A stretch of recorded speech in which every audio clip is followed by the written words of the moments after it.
نو پښتونیار صاحب اورو مو خبر شوي چې تازه تازه شاعر شوی یم یې نو چې تازه شاعر شوی یې مخکې د بل چا پر پل تلې اوس راته ووایه د چا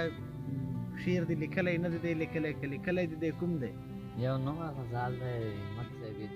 چې په ښارونو کې که زه سرې ګریوان یم په ښارونو کې که زه سرې ګریوان یم په ښارونو کې که زه سرې ګریوان یم بیا حالت ته رسولی خپل یاره زه هوښیار یم په هر څه باندې پوه یم زه هوښیار یم په هر څه باندې پوه یم خو بس بعضې خلکو ته بعضې خلکو استثنا موجوده ده دلته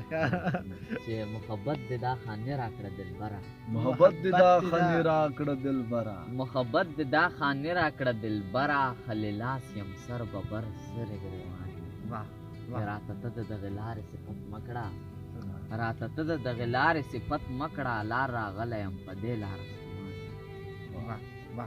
چې ستا په شانتې نازولی یم پوهېږې ستا په شانتې نازولی یم پوهېږې پښتونیاره زه اوس هم د چاته زبردست یاره زبردست د اعتراف صاحب یو نظم دی چې البته لږ پخوانی هم دی ما یو څو ځای ویلی چې خو بس ما ته ډېر زیات خوند راکوي البته چې کوم څه د تکرار کړي دي که نه په هغې نظم کې هغه بیخي ما ته په دې باندې چې دا خلک څوک دي چې وعدې خوري او قسمونه کوي دا خلک څوک دي دا خلک څوک دي چې وعدې خوري او قسمونه کوي دا مداریان دي یا کوډګر دي تعویضونه کوي دا د دې ملک سیاستمدار او ایماندار خلک دي تعلیم یافته او پرمختللي ډېر هوښیار خلک قراب صاحب یو نظم دی چې یاره نور څومره انتظار دا ستا دپاره وکړم یاره نور څومره انتظار دا ستا لپاره وکړم یاره نور څومره انتظار دا ستا دپاره وکړم منزله نور څومره مزل پر دغه لاره وکړم منزله نور څومره مزل په دغه لاره وکړم د هغه راشي د دریاب سر ته ونه رسېدو د سرخوړلي انقلاب سر ته ونه رسېدو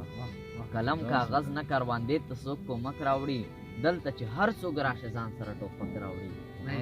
د دنیا لوی بشر دوستان وي خو چې دلته راشي همت صاحب د دنیا لوی بشر دوستان وي خو چې دلته راشي ختم تایی نوشیروان وي خو چې دلته راشي او ته چنګیز خان او منګل خان هلاکو خان جوړ شي یا رنجر سنګ یا ګډ تیمور یا ګلګل خان جوړ شي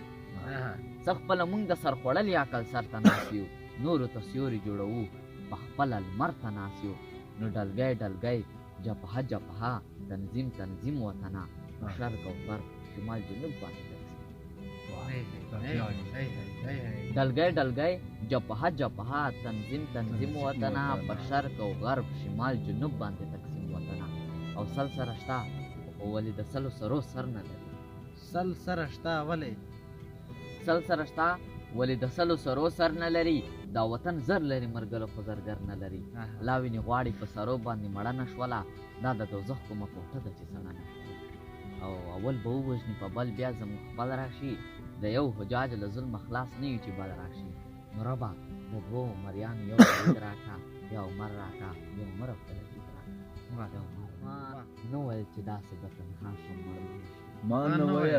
ما نه ویل چې داسې به تنها شم مړ به نشم ما نه منل چې ستا نه به جدا شم سر صاحب دی ما نه ویل چې داسې به تنها شم مړ به نشم ما نه منل چې ستا نه به جدا شم مړ به نشم او ما نه منل چې ستا د بېلتون غږ به په ما وشي ما نه منل چې ستا د بېلتون غږ به په ما وشي ما نه منل چې ستا د بېلتون غږ به په ما وشي ما نه منل چې تش به د